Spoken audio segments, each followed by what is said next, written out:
Halo, bismillahirrahmanirrahim. Assalamualaikum warahmatullahi wabarakatuh. Alhamdulillahirabbil alamin wassalatu wassalamu ala asyrafil anbiya'i wal mursalin wa maulana Muhammadin wa alihi washabihi ajma'in.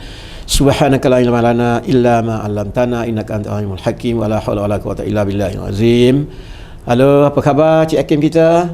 Alhamdulillah. Cik Wan kita? Alhamdulillah. Baik, sekarang adik-adik sekalian, jadi kita jumpa lagi dalam channel YouTube Cikgu yang bertajuk Teka-teki Rakyat. Tolong subscribe dan tolong share, tolong like supaya ilmu ini dapat menolak kepada seluruh dunia, insya-Allah bermanfaat, insya-Allah.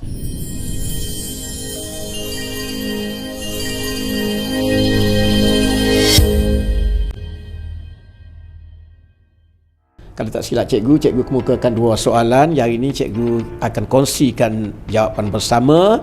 Selain daripada itu, dua soalan baru untuk minggu ini untuk adik komplitkan cerita itu yang dia tajuknya sebagaimana yang berada di papan putih sini. Iaitu tajuk yang pertama ialah khutbah, yang kedua ialah tak ada kain walaupun seorang benang pun. Jadi soalan baru pada minggu ini ialah serban besar tajuknya, dan yang kedua tak pandai berenang. Jadi keempat-empat soalan ini saya abadikan pada seorang pengarang buku, iaitu buku ini, iaitu namanya Himpunan 60 Kisah Jenaka oleh Azhar Ibrahim, diterbitkan oleh Galeri Ilmu Petaling Jaya. Jadi keempat-empat soalan ini kita petik pada buku dia. Jadi saya ubah suai dan tokoh tambah.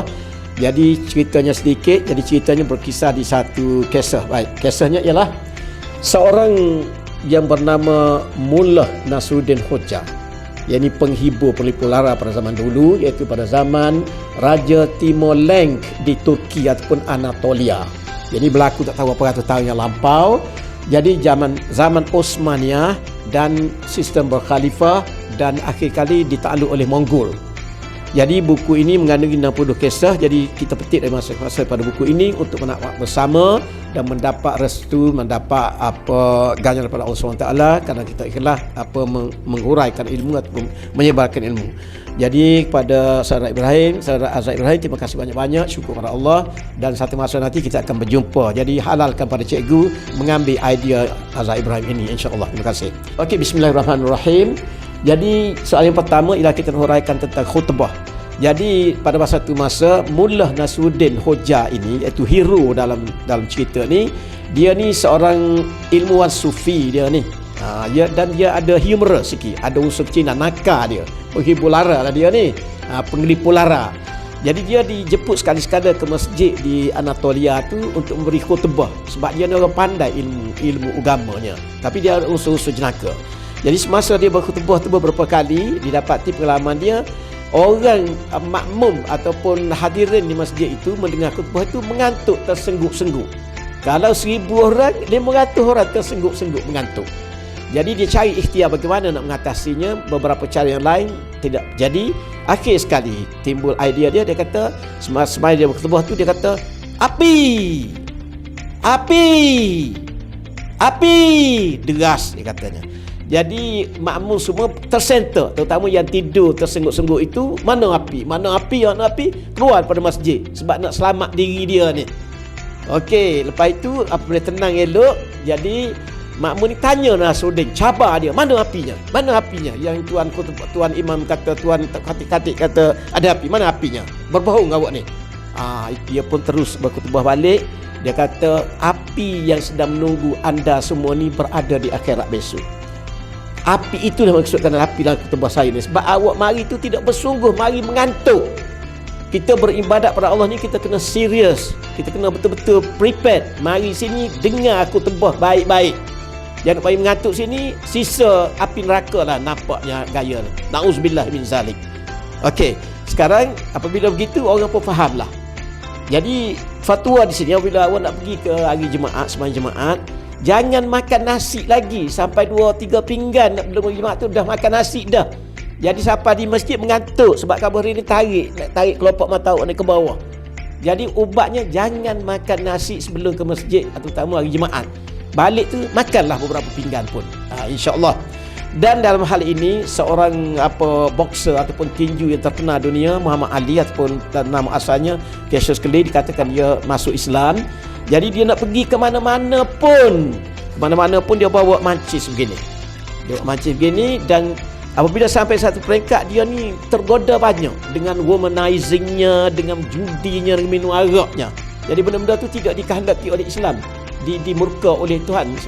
Jadi dia pun apabila sampai begitu, dia nak jaga diri dia supaya dia tidak terlibat dengan maksiat itu. Dia buat begitu. Dia buat begitu dan dia letak ke kulit dia. Letak ke kulit dia, panah ke tidak? Panah tidak. Jadi api dalam neraka esok na'udzubillah 1000 kali ganda lebih teruk pada api lagi. Itulah pengajarannya, bahawa api ni sangat dahsyat, api neraka ni, na'udzubillah.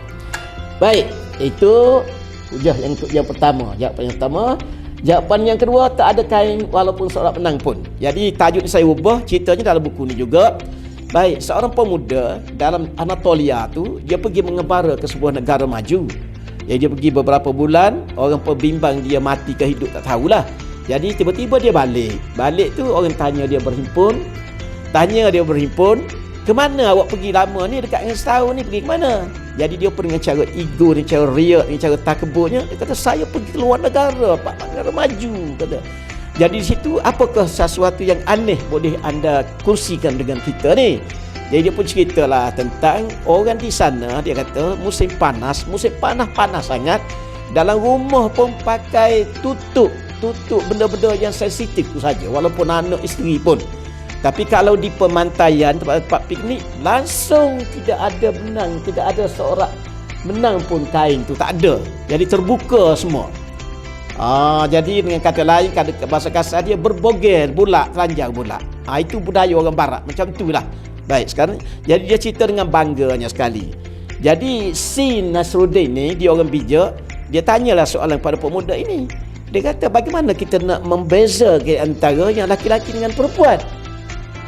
Nak membezakan. Jadi pemuda ni susah nak jawab. Okay. Susah nak jawab. Bagaimana nak jawab? Nak describe bagaimana laki-laki perempuan telanjang bulat tu kan. Jadi soalan tu payah. Jadi dia pun jawablah begini. Jadi Nasruddin ni selain pada dia tu menang dia belaka di sisi dia, apabila dia bercakap berujar dia pandai. Jadi ni dalam keadaan ni dia kalah sekali. Kalah pada pemuda ni. Sebabnya ibrahnya apabila kita tanya soalan kepada seorang, kita tanya soalan yang dia agak boleh jawab.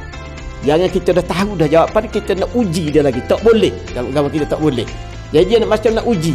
Jadi soalan tu susah nak jawab oleh pemuda itu. Jadi pemuda pun react balik.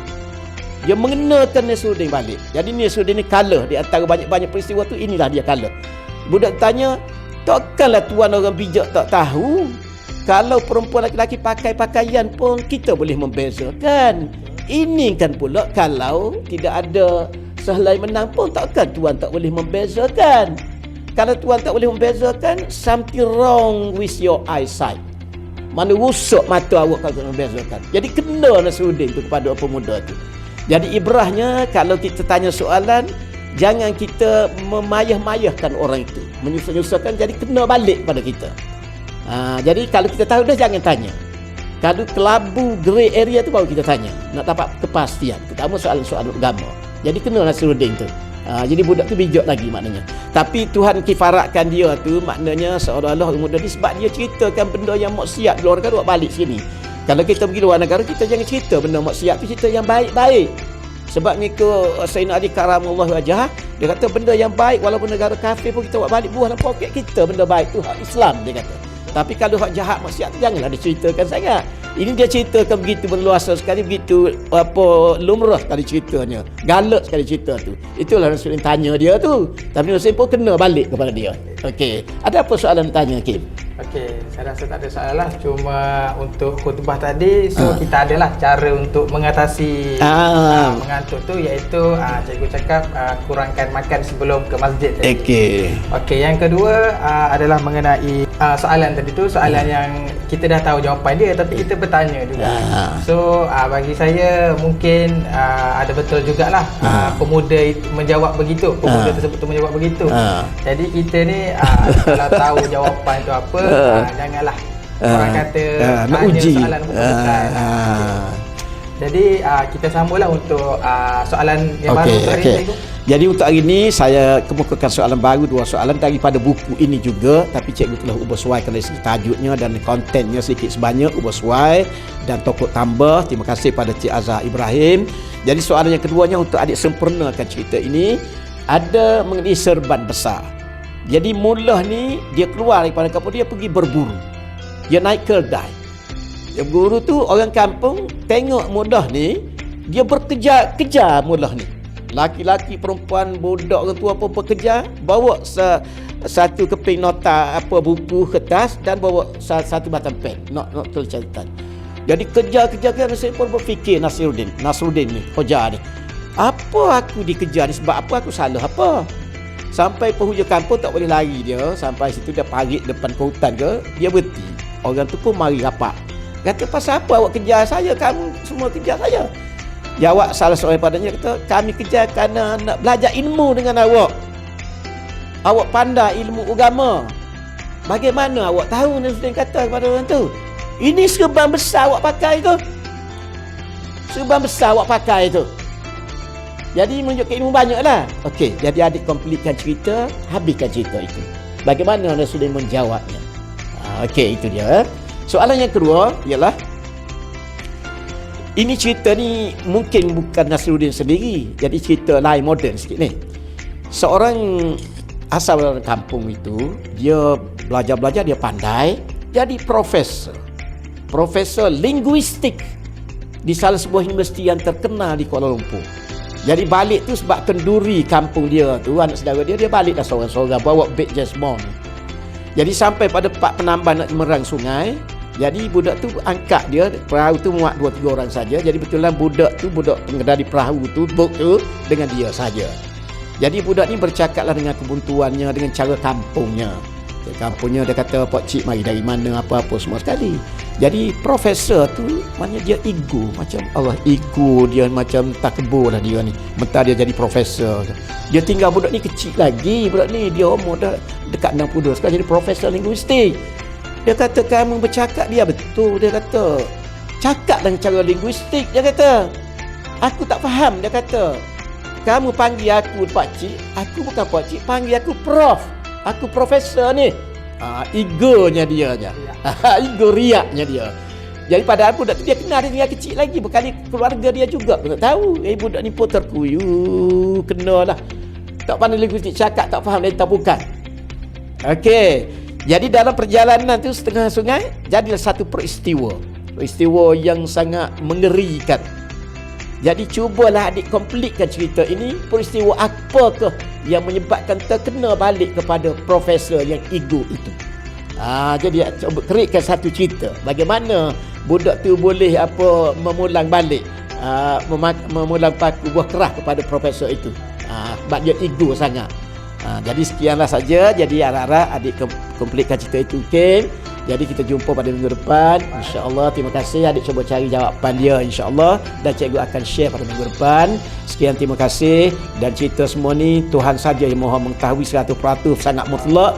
Kita ni wallahu a'lam. Jadi terima kasih banyak-banyak. Assalamualaikum.